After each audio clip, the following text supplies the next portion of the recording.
Am I the asshole for picking my child up from a sleepover because the family has a bath day? So I'll start by saying that I don't think I'm the asshole in this situation, but I was told I am because I didn't respect the family's household rules.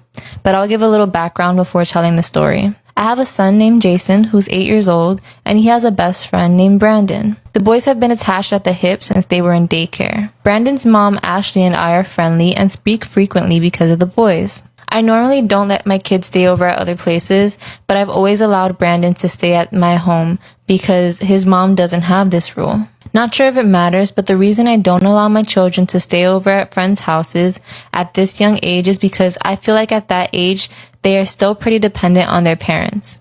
Plus, my children usually don't ask to stay over. They ask if their friends can stay at our place, which I don't mind since we have the space and all the fun things that kids enjoy. Okay, so on to the story. Last weekend, I broke a rule and let my son stay over at Brandon's home. 1, because he asked, and 2, because my daughter was at my mother's for the weekend, so I thought me and my husband could have a weekend to ourselves. While enjoying some adult time with my husband, Jason called me and said that he wanted to come home, but he was whispering, so I could tell something was up. I asked him why and what was wrong, and he said that Ashley wouldn't allow him to take a shower because it wasn't a bath day. I was confused. A bath day? I immediately called Ashley and informed her that Jason needs a shower and if she could just allow him to do so. She basically explained to me that since my child is in her home, that he must follow her rules, which is fair. I agreed with her and hung up. I called Jason back and told him that I would be there soon to get him and just to be ready. He was very happy about coming home. I wouldn't have picked him up if he said no, but surprisingly, he had already had his bag packed. When I pulled up,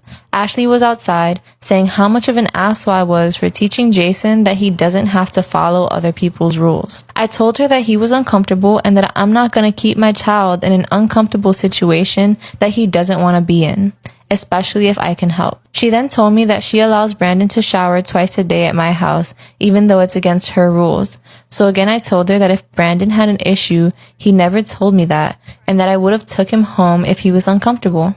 There was some back and forth arguing, but I tried to keep it calm since the boys were around. So, am I wrong for reporting my boss over a nickname? I, 31 female, recently started a new job. It's a 5 guys office plus the boss. The boss is one of those guys who thinks he has a natural charm that ladies would instantly fall for, but he looks like a thumb and has a lot of dumb confidence for making inappropriate comments even when talking to me about work issues. I keep him at arm's length and I'm very professional with my workmates. Some days ago, I was looking after a coworker because he was procrastinating sending me a document. I went to him to make him send it and he said okay, took his phone, opened the Messengers app, and sent me a file, but looking at it, I noticed that he saved my number as Jessica Rabbit. I asked him about it, confused, and he looked at me, shocked, eyes wide open, and just said, I'm sorry. I didn't let him go. I interrogated him until he confessed that the boss always calls me Jessica Rabbit. To be clear, I'm naturally a redhead and I got it from my mom, and I dye my hair red when it gets darker, but I don't look like Jessica Rabbit. I'm flat as a table, yes, and I had trust issues about it. I worked very hard to like my body. I despise the thought of being compared to a hypersexualized cartoon character. I talked to my boss when he came into the office and asked about the nickname. He just said, because you both are sexy redheads. I told him to stop it because I don't feel safe, and he said, why are you so angry? It's a compliment.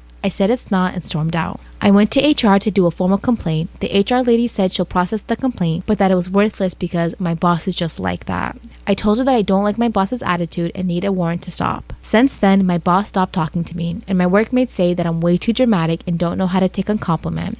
They also complain that they don't feel safe around me because they don't know if I will twist their words somehow. So, am I the asshole here?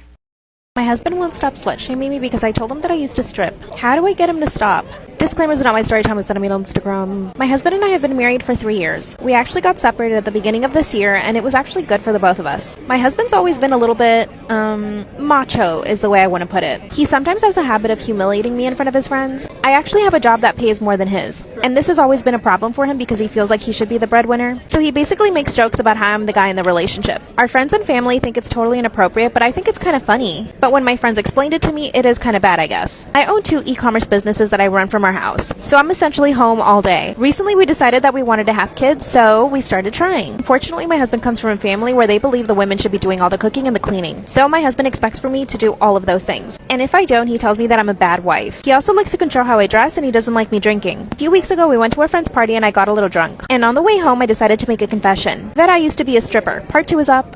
My husband won't stop slut-shaming me because I told him that I used to strip. Disclaimer, it's not my story time, I said it on Instagram. And that's when I confessed that I used to be a stripper. Right then and there, he pulls the car over to the side of the road. Then he actually started interrogating me. He asked me when I started, how long I did it for, where I stripped, what I wore, what the worst thing I had ever done was. He was trying to get all the tea. Immediately, I regretted it. I honestly didn't think that it was going to be a big deal. I mean, we have been married for 3 years now, so I thought that he would be more accepting of it. But that's when I remembered he comes from a family where they think that women shouldn't even have rights. I tried to take it back as a joke and he said that's not going to work. He proceeded to ask me questions for 2 hours on the side of the road. It was already 3 in the morning. By the end of it, I was so exhausted I started to cry and begged him to take me home. Then he said that he was afraid of even going to bed with me because I might give him an STD. That's when he told me that I probably took money for sex. I had succeeded into digging myself into the deepest hole ever. I begged him to forget and he wouldn't. That's when he pulled out his phone and started texting his brothers. He told them everything. When we got home, he made me sleep on the couch. Part 3 is up. Husband won't stop slut-shaming me because I told him that I used to strip. Disclaimer, it's not my story time, I said it on Instagram. He actually made me sleep on the couch for a full week. And he basically gave me the cold shoulder every single day. He wouldn't even look at me when I talked to him. He would do was ask me for food. Sometimes he'll just come up to me and be like, what are you doing, slut? His brothers told him that I was probably doing the dirty with all of these guys at the strip club. And that he shouldn't believe a word that I say. A few nights ago, he sat me down and started interrogating me again. He told me that he wanted me to tell him the truth. And for me to just confess that I had done it with all of my clients at the strip club. He's actually even threatening to go to the strip club where I used to work to ask questions about me. Mind you, the strip club is like 10 hours away from where we live. He even checked my phone and my laptop. He says that he's scared that I might still be in contact with my clients from the strip club, and that he doesn't know what I'm capable of anymore. I've been begging him for forgiveness every single day, but I kind of want to tell him to F off now. Can't take him calling me names anymore. Luckily, my parents fully support me and want me to move in with them. The only thing that I'm afraid of is that if we do get a divorce, he's gonna try to take all of my money. I have way more money than he does in the bank, and he knows it. I've been totally honest about how much money I earn. Am I wrong for refusing to do a client with Tourette syndrome's nails? I, 26 female, am a commission-based nail technician, meaning I don't work for anyone but myself and only rent out a chair in a salon, which is where I work. I reserve every right to decline a client with good reason and have in the past. But something about this one is irking that I'm a bad person for it. Last week, a client came and sat in my chair after booking an appointment with me. This client did not state this anywhere in their appointment, but when they sat down and I was about to do their nails, they started to tick. I honestly didn't mean it, but I think I showed a little worry on my face as they explained their condition. They explained they have Tourette's and sometimes they have tics which move their hands. I nodded and they asked if it'd still be okay. I wanted to set a good impression and assumed it wouldn't be so bad, so I told them I would definitely try and ask them which design, colors, length, shape, etc. they like on them today. It got bad. Lately, a nail style, alternating ombre nails, has been going viral all over TikTok and other social media. This style includes blending, French tip, and precise straight lines. Not too hard, but not too easy. I felt bad. I said I would try, and so I did. All through the application of the acrylics, way before the painting, their hands were ticking and moving. It was getting absolutely unbearable as I knew I wasn't going to be able to do their nails. Just as I was finishing drilling her nails into a decent shape and starting to paint, my client had a tic attack so bad that the nail polish was all over her hand.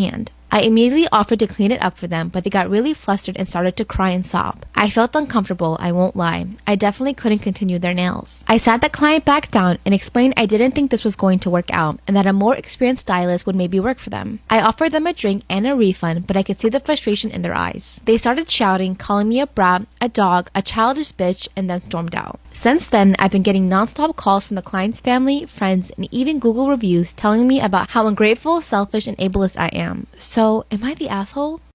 Am I wrong for showing my twin sister's OnlyFans to our parents? I, 18 female, and my identical twin sister, also 18 female, obviously, have always had a tumultuous and competitive relationship. We've always fought over everything: guys, clothes, friends, etc. But our relationship came to a halt a few weeks ago when a mutual guy friend of ours sent me a link to an OnlyFans profile with an attached message that stated, "This you?" Confused, I clicked on the link and was shocked to discover that the profile belonged to my twin sister. The profile picture was very clearly a scantily clad image of her, and the username was my nickname that literally everyone in my life uses. I asked our friend about it and he told me that he had discovered the profile through Twitter and then subscribed to the profile, which included dozens of videos of her doing spicy things to say the least, solo and with partners, all of which her face was showing. I was floored, and in a fit of rage, I showed the profile to my parents. I mean, literally anyone who saw that profile that knows us would immediately assume that it's me, considering she's basically going by my name. Our parents forced her to delete the profile and she hasn't spoken to me since, claiming that I not only ruined her main source of income but also betrayed her trust. However, I think that she betrayed my trust by going by my nickname. So, am I in the wrong here?